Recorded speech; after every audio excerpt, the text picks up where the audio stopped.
Coming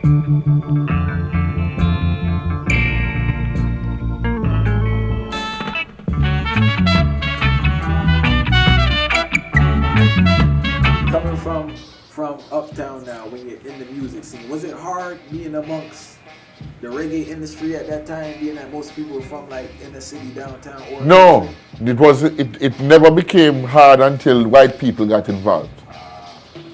Why is that? I don't know. I mean, I never had a problem with Bob Marley. I never had a problem with Ken Booth and all of them guys there. They found it quite hip. Yeah, you know. They would just tease me and say, Mr. Coore, son, you don't know this, you know, this is what we are eating, so it's Jim Billing and, you know.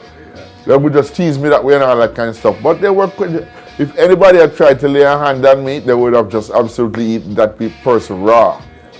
You know what I mean? But what I noticed is that when Third World came along, I was a band, I noticed we got a lot of flack from white journalists in America who said, oh, they're not reggae and they're not this and that and the other, you know. And I just figured to myself, how the hell did these people get the jurisdiction to be telling the world with their pen what's real reggae and what's not real reggae? You know what I mean? There's no question about the fact that I was much closer to the ghetto than they were. You dig it? So you can't tell me about that because most of my shows I did were with I backed Delroy Wilson, Master Griffiths, Judy Mowatt, Ken Booth, John Holt, you know, Cherry O Baby, that's the first song I played on, Bob Marley and the Wailers, the Cables. I mean, I can tell you, Clancy Eccles, I could name 30 reggae icons I played with, you know. So I couldn't figure for the life of me how these people used to write and say Third World this and Third World that and Third World the other. You know, and it, as I say, it was all coming from one area. Third World starts, the first album now, right? Mm-hmm. You told me you got the heavy rock influence, but the first album is a roots reggae album with a lot of social commentary in it. Where is all that coming from?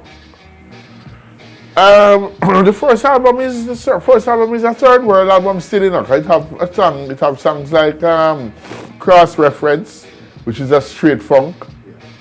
It have a ballad on it called I've Got to Get Along. But it have Shatta Masagana, Slavery Days, Brand New Beggar, Sun Won't Shine, it have them tune that too.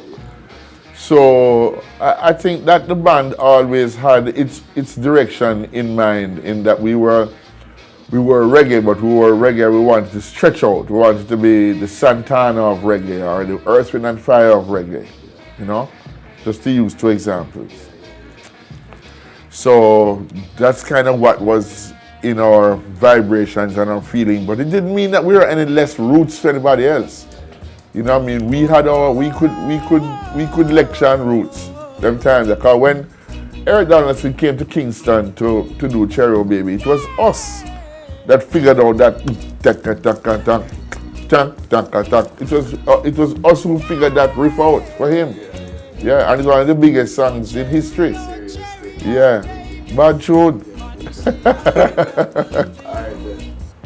96 degrees in the shade. Real hot, hear me when I say in the shade.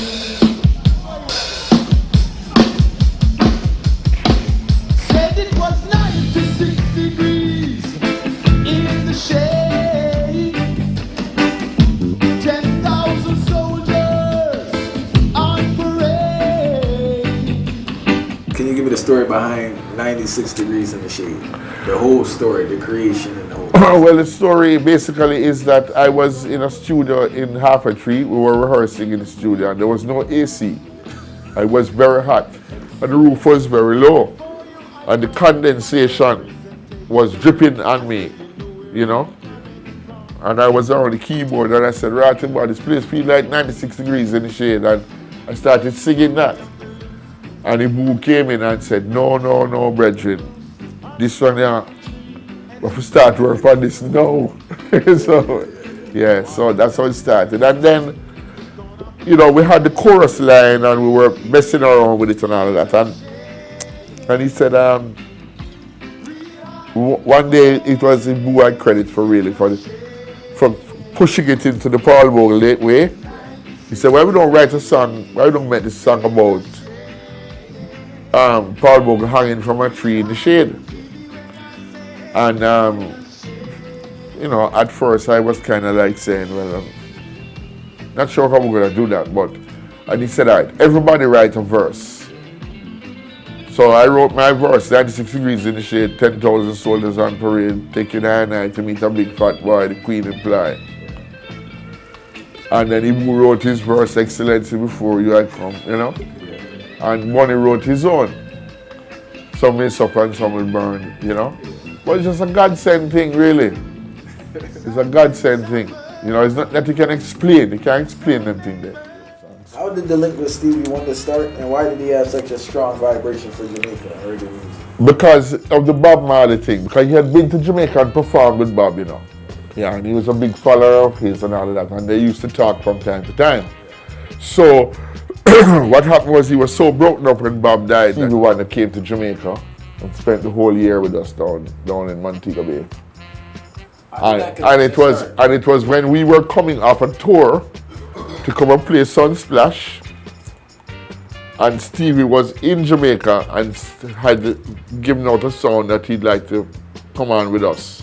After he performed with us at Sunsplash, which is a legendary thing, you know,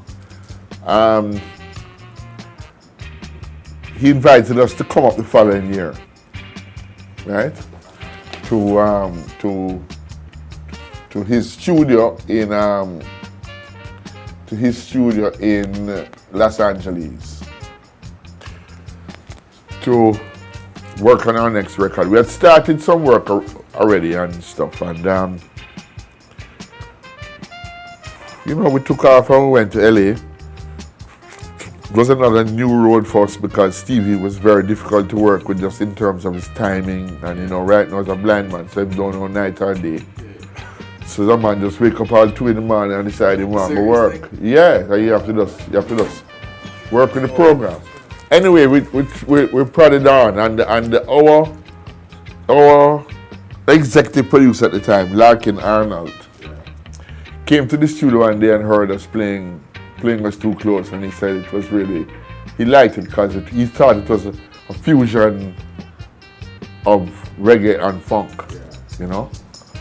And but he had been a big fan of ours from Now That We Found Love, which is the best fusion of reggae and funk ever in history.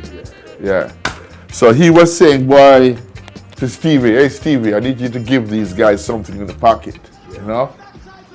And that's when Stevie came up with Try Jah Love, which is like. So Stevie Wonder just whipped up Try Jah Love just like that? Well, I guess he had some kind of energy going towards the song. Yeah. There was energy happening there, yeah. But he, once he played it and we played along with him, it was just like wow. I know the song was I without direction, but I didn't know which way that I had to go. I saw the clues to life unanswered questions. My mind's heart had to know. I heard the call while wandering through the dark days. I walk a million miles to find a place mine. That speaks to me when I am in temptation. Take away my choice. He said, seek you shall find. I'll take a lead through all times. And if you thirsty, I will acquaint you with my love. Thank you so much for watching I Never Knew TV. Please subscribe, comment, like, share.